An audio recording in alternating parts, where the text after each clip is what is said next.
I want to welcome you to the Engineer Your Success podcast. I'm your host, Dr. James Bryan, and I have the pleasure of having Karen Morgan as a guest. Now, Karen Morgan is a former engineer. Well, she's still an engineer, but she also owns a marketing company called DOTomations. Karen, tell the audience a little bit about yourself.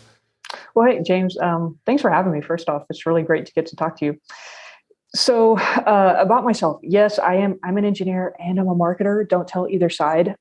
Basically, the best part is that I get to be a hybrid.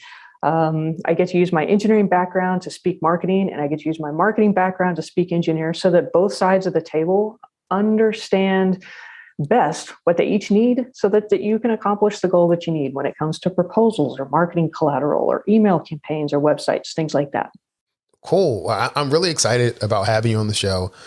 Earlier on, I did a few surveys asking guests what they wanted to hear about.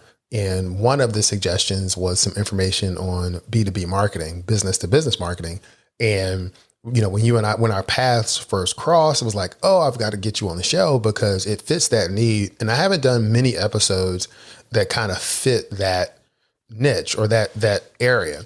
But before we get to the marketing piece and all of the wonderful things that your company does, I do want to get a little bit more about your story. And so from engineer to marketer, how was that journey for you? It was unexpected, for sure, to say the least. I grew up always thinking that I was going to be an engineer. I went to school to be an engineer. In hindsight, I remember looking back now and thinking that I actually had fun writing the reports in my psychology class that I had to write and history classes I had to write, but I just kind of blew that off as oh, that was fun, move on. The journey, I did not even have any inkling of the marketing side until I became a project manager. And Okay. like most project managers, at least in the civil transportation space, that's when you start doing proposals. And the first time I got exposed to a proposal, to me, it was just, it was a blast. It was like a board game. I love to play board games, and it was just another form of a game where you try to put the right pieces together, but they change the game board on you each time. And, and that was the fun of it. Yeah. And eventually I took a sabbatical for my husband and I actually to go build a house. And when I came back to the company, I reached out to the marketing department to see if they would actually like to hire an engineer, which sounded crazy. And they graciously scooped me up, and the rest is history. Oh, cool. That is cool. So that is how you got into marketing. You had an inkling when earlier on in school, but no, I'm an engineer. I'm not necessarily going to write. I'm not going to communicate in that way.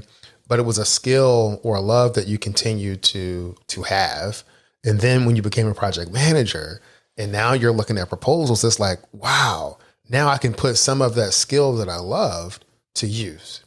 And you liked it so much that when you left, took a sabbatical, built a house, you came back, you're like, do I want to do project engineering stuff, or do I want to try my hand more in the marketing? And you went to marketing. That's awesome. So what were some of the challenges that you had to face when you made that transition, or were there any challenges when you made that transition?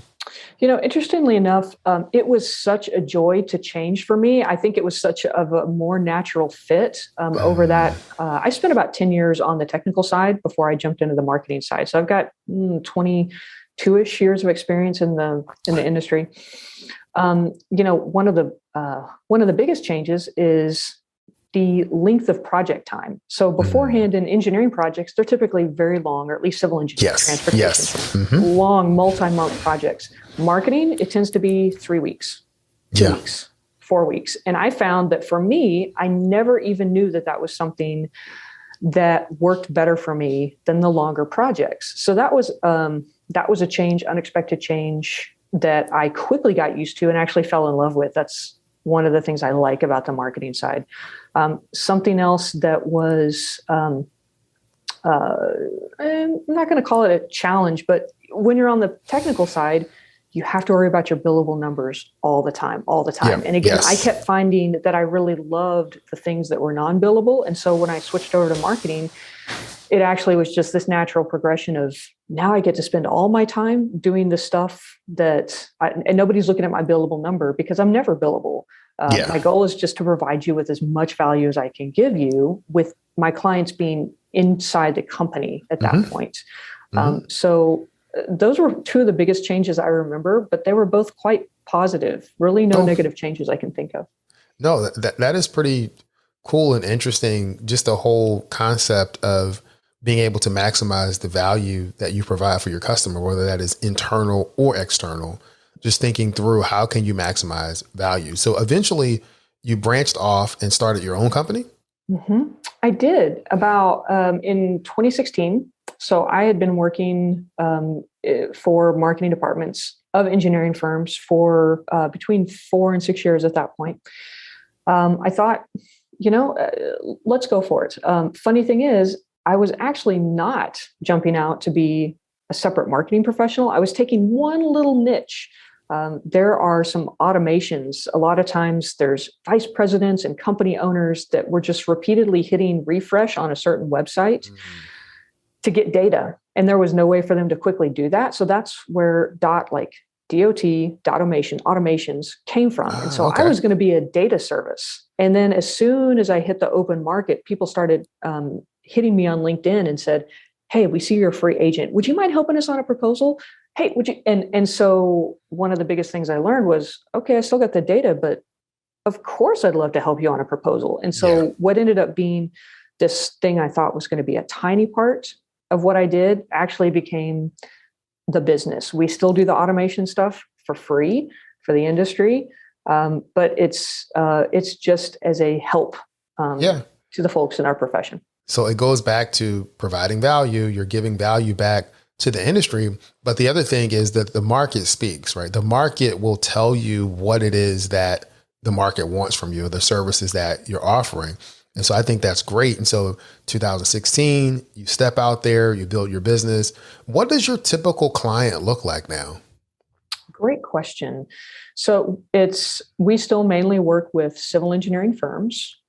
We are based in Texas, so a large chunk of our clients are Texas based, but we have clients from California to the East Coast.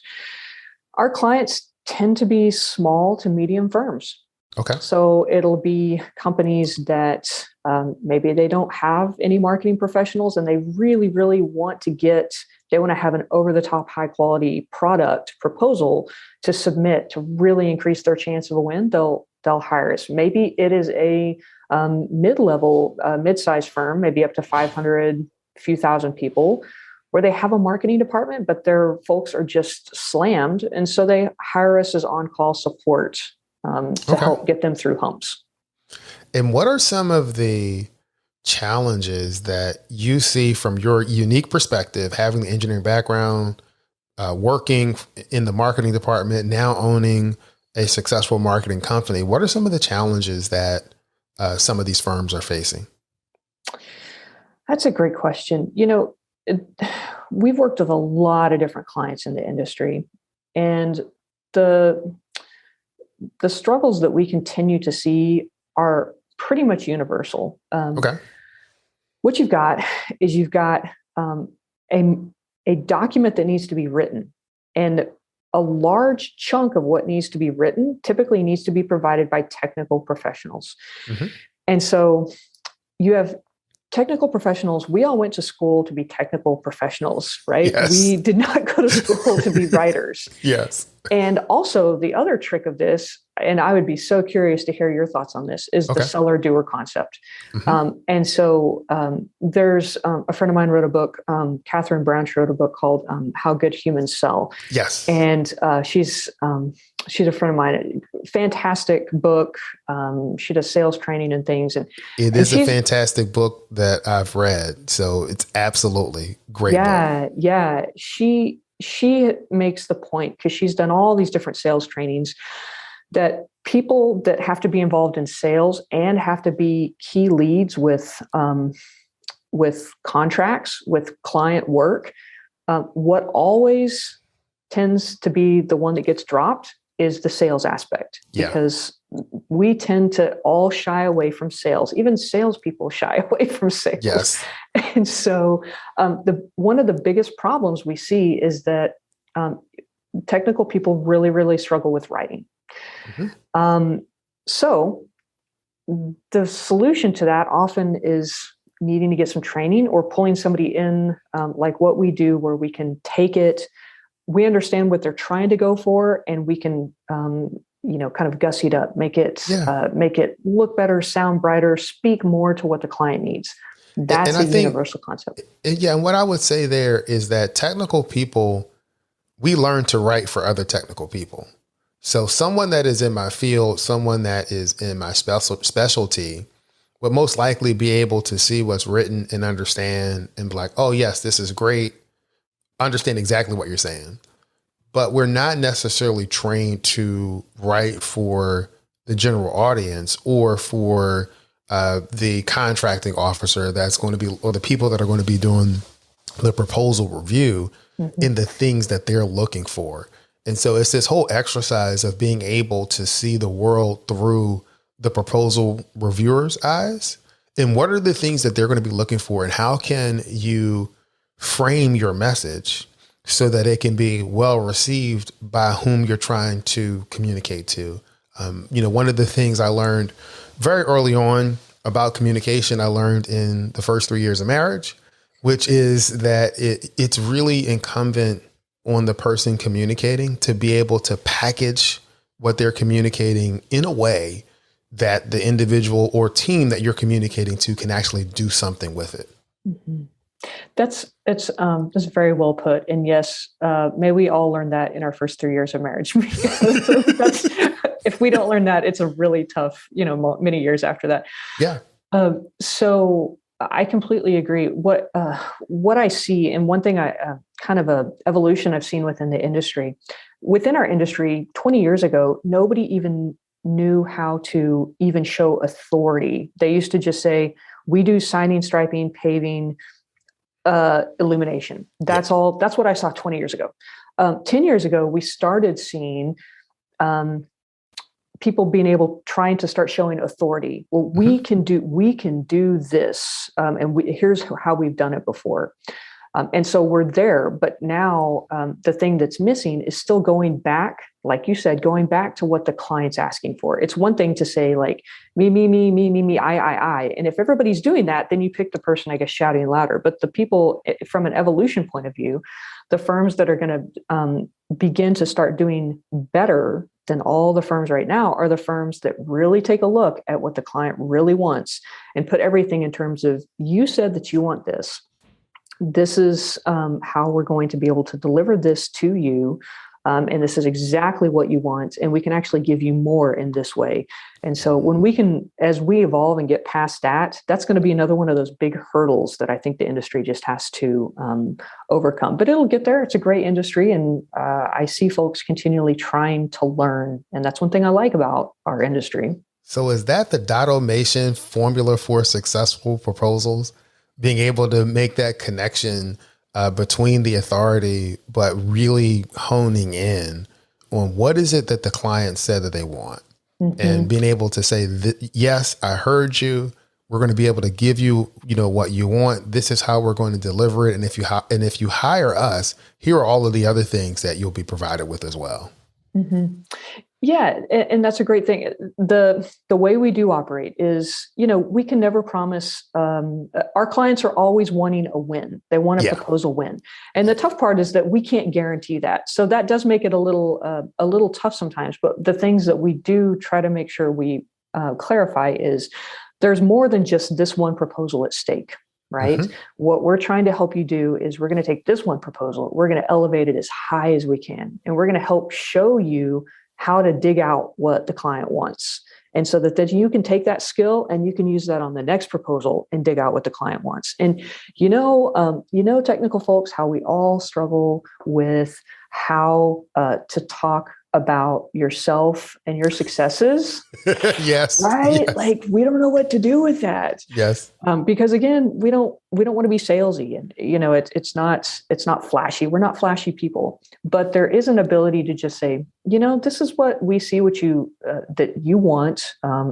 State Department of Transportation, local city or county, parish, and here's where we've done it before. And so I feel confident with this trajectory that we can do that. And so yes, our goal is to help you just step through everything, like Mm-hmm. find out what they want, step by step, go through it. And then you can take that, package it, and use it again. And so we have seen a lot of success with that with clients.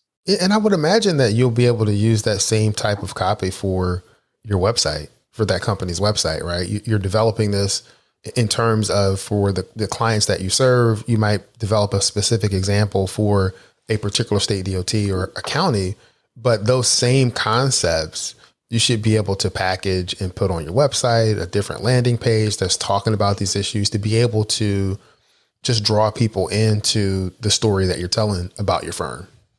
Very well said. Most of what I see, this holds true for all digital marketing and social media. When I look around at our space, most of what I see is, again, the I, me, authority, authority, authority. That's great if folks can start tagging back in. So what we try to do at DOTomation is literally every post.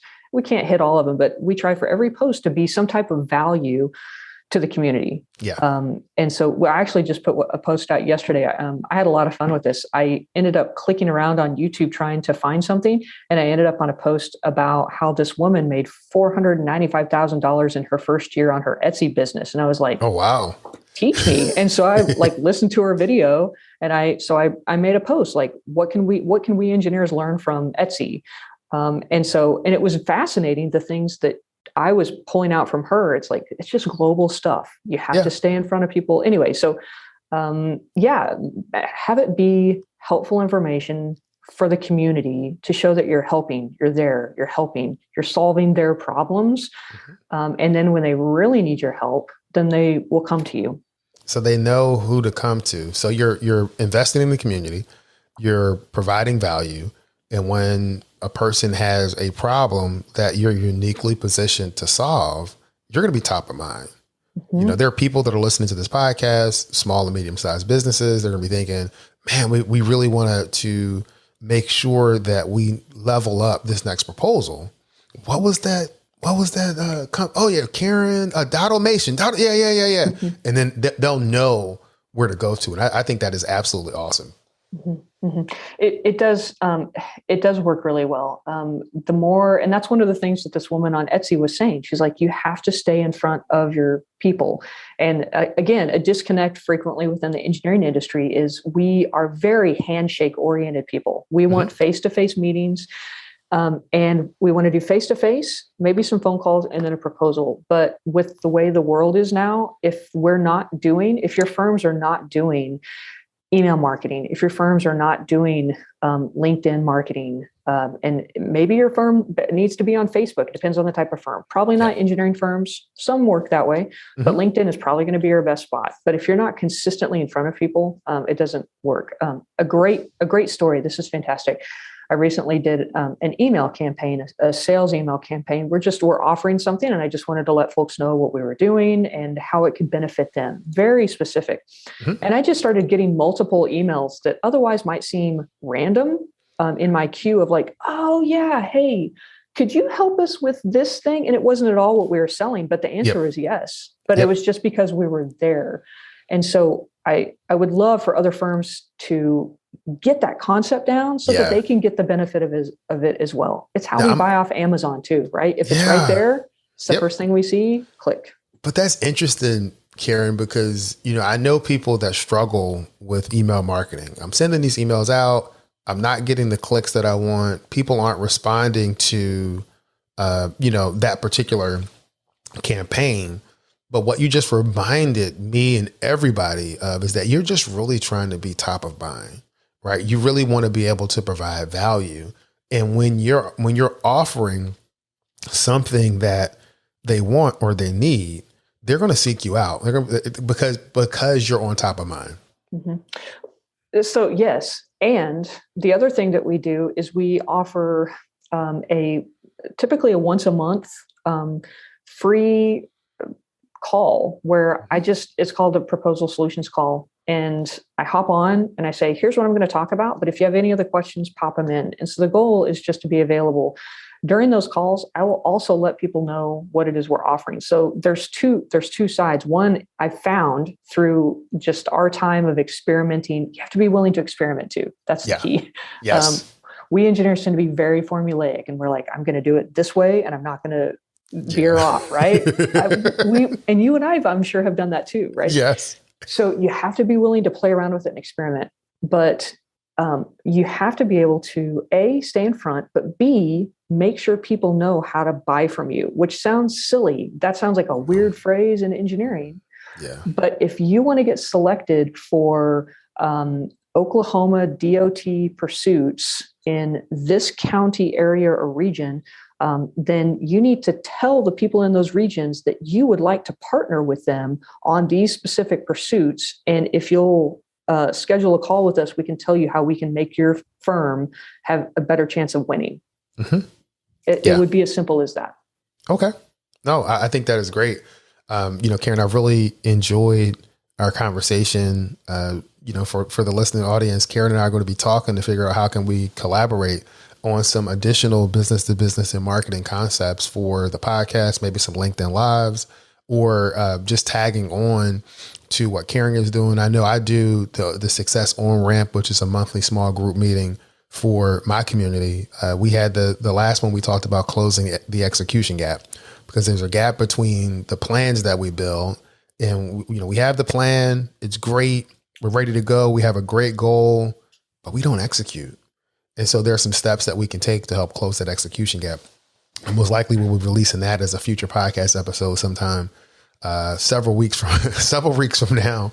But we're definitely going to be doing that. Before we end the interview, are there any general success principles, or what are some things or keys to success that you found throughout your career as an engineer, and particularly as a business owner in the marketing space?